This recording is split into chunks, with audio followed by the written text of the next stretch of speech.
My name is Dr. William Courtney. I'm involved in the raw use of cannabis as a dietary essential. In that capacity, you can use 60 times more than you can tolerate if heated, and in that capacity is a very potent anti-inflammatory that will find a very broad population of interest in this country.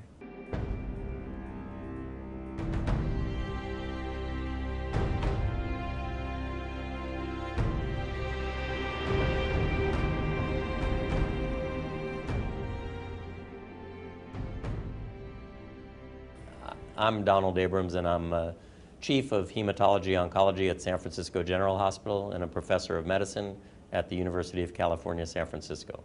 I do research in medical cannabis applications.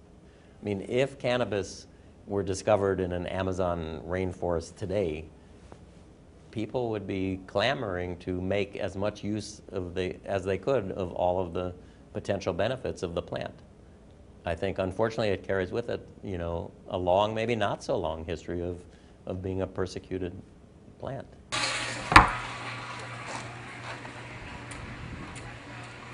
5 years ago, I wouldn't prescribe cannabis for a fellow I went to medical school with because I was such a skeptic. And now it's real clear to me that cannabis, it's a vegetable. It's not psychoactive until humans alter it chemically. No other animal alters it. So the whole psychoactive thing is a human aspect of the plant that has nothing to do with the 34 million years of evolution that the plant has. It's captured these molecules that help our body's regulatory system be more effective, and its bottom line is it's a dietary essential that helps all 210 cell types function more effectively, and so I never even refer to it as medicine anymore. Strictly as a dietary essential. It only becomes a medicine once you have a breakdown and a condition has become very serious and the system, your body's being overwhelmed. Then cannabis can be manipulated, i.e. heated, concentrated, to become a medicine. But in its best form, it's a preventative. And preventing diabetes is a lot better than trying to treat it. Preventing cancer is a lot better than trying to treat it. I think cannabis is a medicine that is anti-inflammatory, antioxidant, and probably has some direct activity against cancer cells. So. The federal patent is phenomenal. The Department of Health and Human Services since 2003 has had intellectual property on CBD, and CBD is, is a molecule that's coming out of the shadows from THC. It doesn't produce that psychoactive. The majority of my patients don't want to get high at 8 o'clock in the morning and be high all day long. But a lot of them do have arthritis, car accidents, autoimmune disorders, rheumatoid, and they start out their day in pain, and they're in pain most of the day long. And so they're looking for relief but clarity, and that's what these eating the plant raw. And that's, you not only need CBD. CBD is a non-psychoactive, whether it's CBD acid, which is how it's found in the raw plant, or CBD, which is what happens after you cook it or heat it or steep it or turn it into tea or something. But THC acid is the real tricky molecule in the raw plant, totally non-psychoactive, phenomenally beneficial as a molecule. Once it's heated, it turns into THC, and then the tolerable dose drops from hundreds of milligrams a day to 10. And with 10 milligrams, you stimulate the CB1 receptor, you get that psychoactive effect, either dysphoria or euphoria, but you walk away from 99% of the benefits of this plant, which are bone remodeling, intestinal function, neural function, inflammation control, cancer, precancerous detection. This plant can do phenomenal things, but not if you're taking 10 milligrams rather than the 600 milligrams that the FDA is currently approving as an investigative new drug. My name is Kristen Piskuski, and I went from being bedridden and on over 40 medications a day to control my health problems to being a mother, to being healthy, happy, and vital thanks to using green leaf that I juice on a daily basis. Yeah, I was diagnosed with lupus and rheumatoid arthritis when I was 16, and then interstitial cystitis, painful bladder condition, endometriosis, cervical cancer. I was told I was sterile and would never have children, and hypothyroidism, chronic infections. I've had 16 surgical procedures, and I'm resistant to most antibiotics and have chronic infections. and I can't take a lot of Western medicine drugs because of the allergies that I have. I also have asthma. I'm allergic to most environmental factors and different skin rashes. And I have a broken back in 3 places. Man. So how did, how did you discover this new way of juicing? I discovered cannabis was helpful for the conditions because when I would smoke cannabis for pain, I had fewer infections.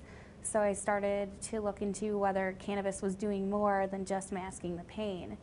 And I moved to California to be able to use cannabis legally, but I still didn't have the type of healing that I anticipated with smoked and heated cannabis.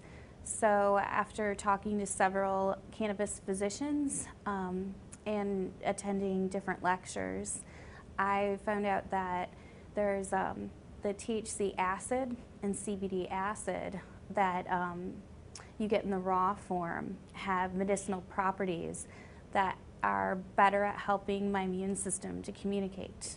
So as soon as I began doing that, it took about 6 weeks and I was infection-free and all of my conditions went into remission. What many of my patients do is they plant a plant every day and they pick a plant every day. If you let the plant grow to a certain size, you may be able to use half a plant a day. So a plant therefore would last for 2 days.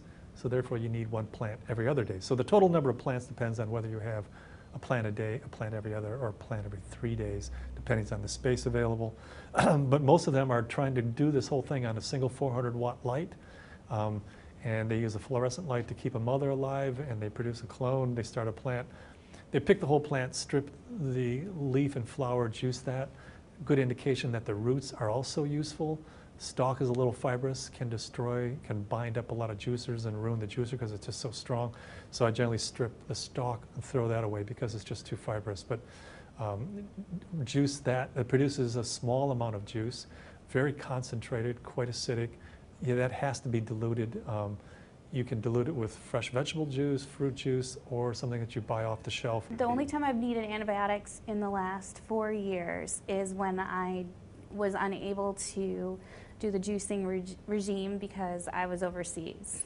And it was while I was pregnant for the first time with my daughter Zahaya. And when I came back, I had a horrible sinus infection and they were unable to treat it with 3 different antibiotics. And the rheumatologist at UCSF I was working with thought that I may need to go back on methotrexate and prednisone. And 3 weeks after I got home and I had been juicing again, everything cleared up and I didn't have to go on any of the drugs or take another antibiotic. And at this point, I'm developing strains. Yesterday, stumbled on a strain that's 22% CBD acid. The plant that I had the day before that was 1%. A absolutely phenomenal change in the plant's chemical composition, and particularly as it impacts, are you violating federal patents if you're using this plant? I mean, if they're commercially going to use CBD, then you have to deal with the patent. But individual use as a dietary element, the U.S. patent just is clear evidence as to why you want to eat this plant as a leafy green vegetable and include it in your diet several times a day. I depend on right now on people who give me leaf because my partner is a cannabis physician and we worry about the legalities of growing our own right now and whether it could jeopardize his medical license. But we have a lot of patients that are able to grow less than 30 plants, and this allows them a fresh plant every day for juicing. My #1 project is to get the Convention 1 treaty, which is a UN committee that produced this treaty that I think there's 104 countries that have signed on to it, which says if you have, grow, possess, transport cannabis, you should be imprisoned. That is the document that every country in this world pounds people into the ground, cuts their heads off, and imprisons them. And so you take this information that unheated, it's not psychoactive, it's a vegetable that improves the function of your immune system and bone metabolism and musculoskeletal. Once the world knows that it's a vegetable, that's all it is.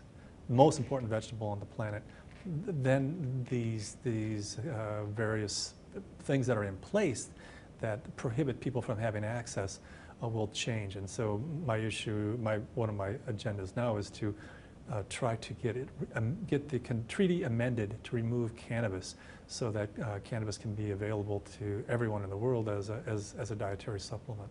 And anyone who knows somebody who's sick, who has a loved one with an illness, or themselves has suffered from one, understands that there are more important things to look at, and we have to be able to adapt. If what we're doing doesn't fit with what's needed in the world today, if how we make our living isn't supporting, it's not sustaining people's health, then we need to be able to grow and adapt and change.